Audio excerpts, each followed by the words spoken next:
ಎಲ್ಲರೂ ನಮಸ್ಕಾರ ಸ್ನೇಹಿತರೆ. ಉತ್ತರ ಪ್ರದೇಶದ ಪ್ರಯಾಗ್ರಾಜ್ ಭಾರತದ ಅತ್ಯಂತ ಪವಿತ್ರ ಹಾಗೂ ಐತಿಹಾಸಿಕ ನಗರಗಳಲ್ಲಿ ಒಂದು ಎಂದು ಹೇಳಬಹುದು. ಸ್ನೇಹಿತರೆ, ಪುರಾತನ ಕಾಲದಲ್ಲಿ ಪ್ರಯಾಗ್ರಾಜನ್ನ ಪ್ರಯಾಗ್ ಎಂದು ಕರೆದರೆ ಮೊಘಲ್ ಸಾಮ್ರಾಜ್ಯದ ಚಕ್ರವರ್ತಿ ಅಕ್ಬರ್ ಈತನ ಆಡಳಿತ ಅವಧಿಯಲ್ಲಿ ಇದನ್ನ ಅಲಹಾಬಾದ್ ಎಂದು ಕರೆಯಲಾಗುತ್ತಿತ್ತು.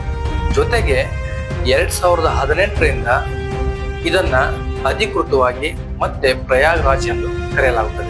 ಸ್ನೇಹಿತರೆ, ಈ ಪ್ರಯಾಗ್ರಾಜ್ದಲ್ಲಿ ವಿಶೇಷವಾಗಿ ನಾವು ಭಾರತದ ಸರ್ವಶ್ರೇಷ್ಠ ನದಿಗಳಾಗಿರುವಂತಹ ಗಂಗಾ, ಯಮುನಾ, ಸರಸ್ವತಿ ನದಿಗಳು ಒಂದೇ ಸ್ಥಳದಲ್ಲಿ ಸೇರಿಕೊಳ್ತವೆ, ಸಂಗಮವಾಗ್ತವೆ. ಹಾಗಾಗಿ ಈ ಸ್ಥಳವನ್ನು ನಾವು ತ್ರಿವೇಣಿ ಸಂಗಮ ಎಂದು ಕರೀತೇವೆ. ಇಲ್ಲಿ ಗಂಗಾ ಮತ್ತು ಯಮುನಾ ನದಿಗಳ ಬಣ್ಣ ಬೇರೆ ಬೇರೆಯಾಗಿರೋದ್ರಿಂದ ನಾವು ವ್ಯತ್ಯಾಸವನ್ನು ಕಾಣಬಹುದು. ಜೊತೆಗೆ ಸರಸ್ವತಿ ನದಿ ಅದೃಶ್ಯವಾಗಿರುತ್ತದೆ, ಇದು ಭೂಗರ್ಭದಲ್ಲಿ ಹರಿಯುತ್ತದೆ ಎಂದು ಹೇಳಲಾಗುತ್ತದೆ.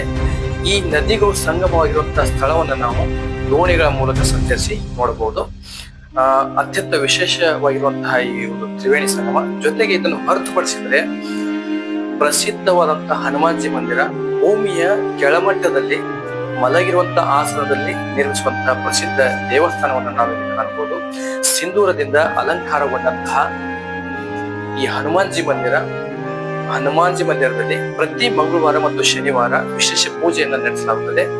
ಜೊತೆಗೆ ಮೊಘಲ್ ಸಾಮ್ರಾಜ್ಯದ ಚಕ್ರವರ್ತಿ ಅಕ್ಬರ್ ತನ್ನ ಆಡಳಿತ ಅವಧಿಯಲ್ಲಿ ಕಟ್ಟಿರುವಂತಹ ಕೋಟೆ, ಅಲಹಾಬಾದ್ ಕೋಟೆ, ಇದು ಒಂದು ಐತಿಹಾಸಿಕ ಕಟ್ಟಡ. ಈ ಕಟ್ಟಡವನ್ನು ಕೂಡ ನೋಡ್ಲಿಕ್ಕೆ ಅತ್ಯಂತ ಪ್ರಮುಖವಾಗಿರುತ್ತದೆ. ಜೊತೆಗೆ ನೆಹರು ಅವರ ಆನಂದ್ ಭವನವನ್ನು ಕೂಡ ನಾವಿಲ್ಲಿ ಕಾಣಬಹುದು. ಸ್ನೇಹಿತರೆ, ಈ ಪ್ರಯಾಗ್ರಾಜ್ನಲ್ಲಿ ಪ್ರತಿ 12 ವರ್ಷಕ್ಕೊಮ್ಮೆ ಮಹಾಕುಂಭ ಮೇಳ ನಡೆಯುತ್ತದೆ. ಈ ಮಹಾಕುಂಭ ಮೇಳ ವಿಶ್ವದ ಅತಿ ದೊಡ್ಡ ಧಾರ್ಮಿಕ ಸಮಾವೇಶಗಳಲ್ಲಿ ಇದು ಕೂಡ ಒಂದು ಎಂದು ಹೇಳಲಾಗುತ್ತದೆ.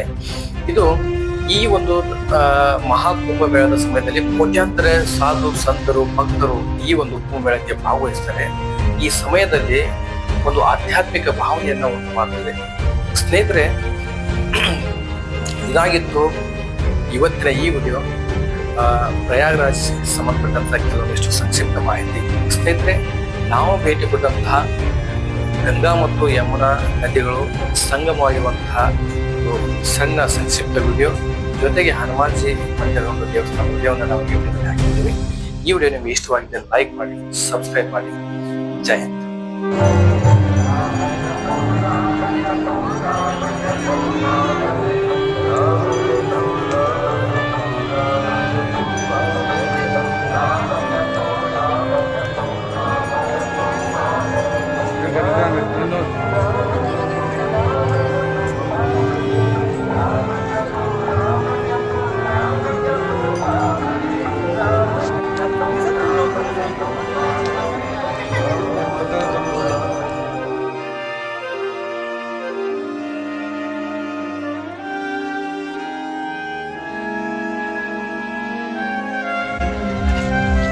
ಸ್ನೇಹಿತರೆ, ಗಂಗಾ ಮತ್ತು ಯಮುನಾ ನದಿಗಳು ಒಂದೇ ಕಡೆ ಸೇರಿರುವಂತಹ ಸಂಗಮವಾಗಿರುವಂತಹ ಸ್ಥಳವನ್ನು ನೋಡಲು ನಾವು ಈ ದೋಣಿಗಳ ಮೂಲಕ ಪ್ರಯಾಣ ಮಾಡುವಾಗ ಈ ಹಕ್ಕಿಗಳು ಹಾರಾಡುವಂತಹ ಸುಂದರವಾದಂತಹ ದೃಶ್ಯವನ್ನು ನೋಡಿ ನಾವು ಆನಂದಿಸಬಹುದು. ಭಾರತದ ಪವಿತ್ರ ನದಿಗಳಾದಂತಹ ಈ ಗಂಗಾ ಮತ್ತು ಯಮುನಾ ನದಿಗಳು ಈ ಪ್ರಯಾಗ್ರಾಜ್ನಲ್ಲಿ ಬಂದು ಸಂಗಮವಾಗುತ್ತವೆ. ಇದರ ಜೊತೆಗೆ ಸರಸ್ವತಿ ನದಿಯು ಕೂಡ ಭೂಗರ್ಭದಲ್ಲಿ ಬಂದು ಸೇರಿಕೊಳ್ಳುತ್ತದೆ ಎಂದು ಹೇಳಲಾಗುತ್ತದೆ. ಹಾಗಾಗಿ ಈ ಸ್ಥಳವನ್ನ ತ್ರಿವೇಣಿ ಸಂಗಮ ಎಂದು ಕರೆಯುತ್ತೇವೆ. ಇಲ್ಲಿ ಗಂಗಾ ಮತ್ತು ಯಮುನಾ ನದಿಗಳ ಬಣ್ಣಗಳು ಬೇರೆ ಬೇರೆಯಾಗಿರುವುದನ್ನು ನಾವು ಕಾಣಬಹುದು.